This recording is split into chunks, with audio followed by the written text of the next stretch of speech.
Hey, this is the Hageman brothers. This is Dan. And I'm Kevin Hageman. We are. See, now it sounds like you're not a Hageman, Dan. whether we are, am I a Hageman or not, we are the creators of Star Trek Prodigy, and you're listening to Discovering Trek Prodigy with Emily and Mike.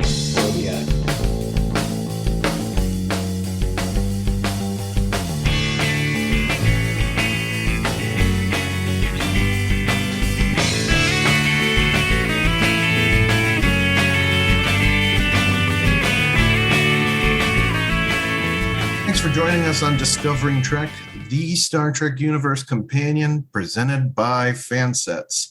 And this is a special bonus episode of Discovering Trek Prodigy because Emily and I got the chance to be at the Star Trek Prodigy Junket that took place a couple weeks ago.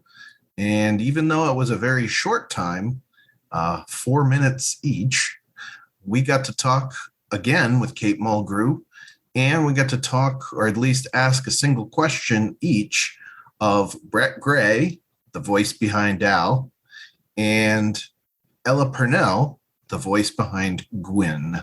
So, as I always say, my co-host is my progeny, Emily, and Em, it was your first time doing a junket, and everyone seemed to be highly interested in seeing you there, but what were your feelings going into that junket? Fear, terror, anxiety. Yeah, it was a lot for me, but it was fun. I would do it again probably if I knew I wasn't going to freak out. You'd probably do it again even if you did know you were going to freak out. Yeah. But it was very cool. You know, like we said, we've talked to Kate already once before. This was a second chance to do it, but we had never talked with Brett and Ella. So even though we only got to ask them a single question, it was nice to be able to do that. So let's get right into the episode. Look at you guys, Trek geeks, Mike and Emilie. I'm delighted to see a father and daughter duo. How are you? I'm so good. All the better for seeing you guys together. Emily, are you a Star Trek fan? Yeah. Is it Voyager? What do you like best? Strange New Worlds, probably. She's honest. She's honest. It's good.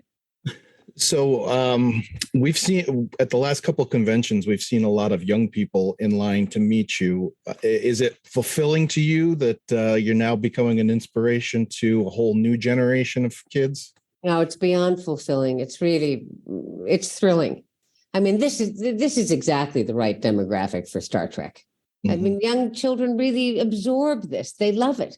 They're taking the trip in a way that older people, I think, their own cynicism sort of prevents that. So I'm having a great time doing it. Absolutely great. Awesome. Are you surprised with how Prodigy has kind of become like a stepping stone into Star Trek for like all ages and not just for younger kids? I'm not only surprised, Emily, I'm so delighted. What you're putting your finger on, because you're very smart. You're incredibly smart, even though Strange New Worlds is your favorite and not Voyager. I'm going to answer your question. I think the cross-generational aspect that your question brings to mind is what is so brilliant about Prodigy. These kids are watching with their mothers who watched Voyager, et cetera, and their mother watched Next Generation. And this conversation, then it becomes very, very broad in spectrum and in scope. And that's really gratifying. That was a good question. Very good question. Yes. What's Pod, please? That's the name of the company that our podcast is on. Oh, okay, good. Great. So without spoiling anything, because we don't want to get into spoilers right now, you personally, are you at a point in your scripts that you're reading that you know what's going on with Chakotay? Yes, but I'm not going to breathe a word because it's so, listen to this, you guys. It is so tantalizing, so harrowing, and so ultimately rewarding that if I were to breathe even a scintilla of a spoiler to you, It would be devastating. Perfect. That's the kind of thing we want to hear. Okay. So now that Janeway has returned in an animated form, fans are pretty eager to see her in live action. So if the offer was made to you, would you return to live action again? I'd consider it. I'm getting a lot of questions about this. People really seem to want to get live Janeway back.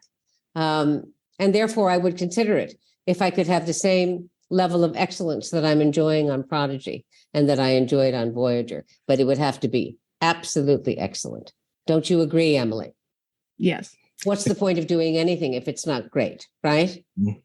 Because life's too short, right? Although you don't know that yet because you're only what? What age? 13. Do you like being 13? It's okay. At 13, I knew what I wanted to do with my life. Do you know? I think so. What do you think? Well, I want to be an artist, but I also want to work with animals, so I'm kind of confused. But I have. Why couldn't you do both? You can do both. Yeah, I guess. I really want to go to Rhode Island School of Design. Oh, it's so good. RISD's the best. Mhm. The best. My son is an artist. He didn't go to RISD. He went to Otis, but I highly encourage you to do that. You'll find out exactly who you are as an artist at RISD. I can promise you that. And then you can always become a vet later on. Mhm. And you have a father who supports and loves you. You're doing this together. This is great, you guys. This is what I like to see. It's reinforcing. It's wonderful. Well, thank you so much for your time today. Okay. It was enjoyable. And Take yours. You both are terrific. Thank you. Bye, Emilie. Library computer. Data being received. So our first question is for Brett. So your character kind of started off as like a brat. So are you happy with the progression of Dal now that he's kind of becoming a role model? Yeah, I feel like, I get that a lot.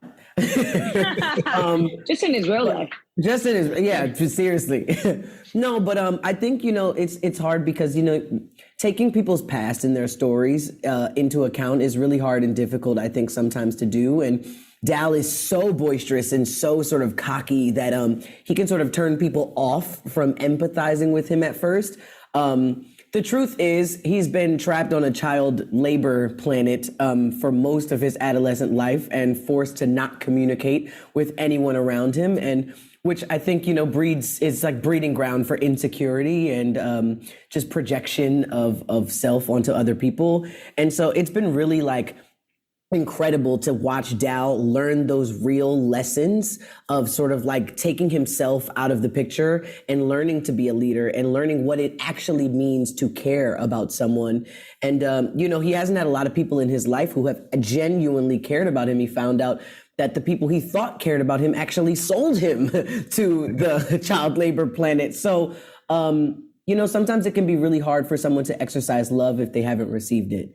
And so to watch Dal get with this group of people who do love him and do care about him, and to watch that sort of shell break down has been really awesome for me. So yes, I'm glad that he's becoming a role model. I'm glad that he went from such one extreme to the other, because people can really see, the journey that it takes sometimes for you to sort of like own your leadership and who you are. Thank you.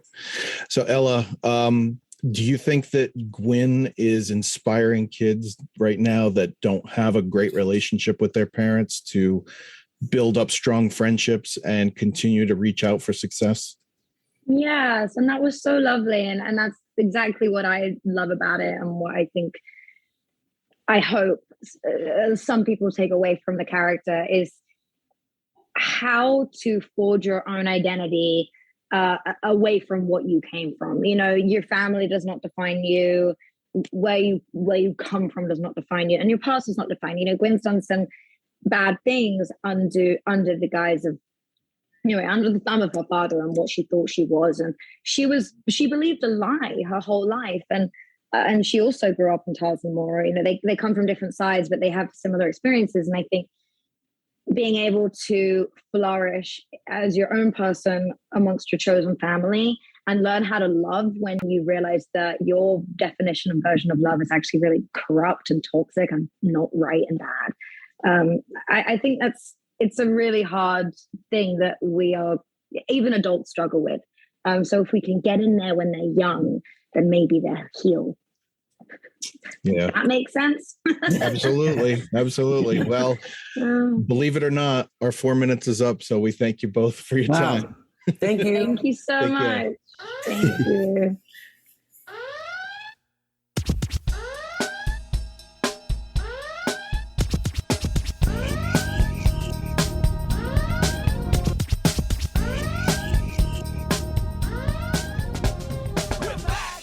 We hope you enjoyed our few interview questions with Kate Mulgrew, Brett Gray, and Ella Purnell as part of the Star Trek Prodigy press junket. We hope all of you, and if you're listening to this podcast, you are probably excited to see what season 1.5 of Prodigy holds in store for us. And if you enjoyed this discussion that we had, check out other great podcasts on our network. In addition to Discovering Trek, there's Trek Geeks, Politrek's 5-Year Mission, the podcast, Deep Space Pride, Drawn to Trek, Infinite Trek, Divine Treasury, the Sci-Fi Sisters, Science Station 2, With the First Link, and Con Pod. You can find all of these shows and where to listen on trekgeeks.com/listen or by downloading the Trek Geeks mobile app. The Trek Geeks Podcast Network. No one talks Trek like we do. As we said, you're probably looking forward to season 1.5 of Prodigy, so keep your eyes on Paramount Plus for any little things that we might have thrown out there as far as tidbits.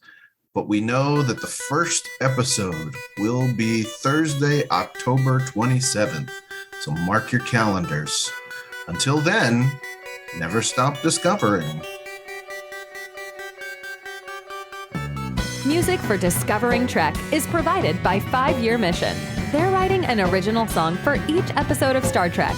Hear more of their music at 5yearmission.net. Discovering Trek is a production of Coconut Media Works. Executive producers Bill Smith and Dan Davidson.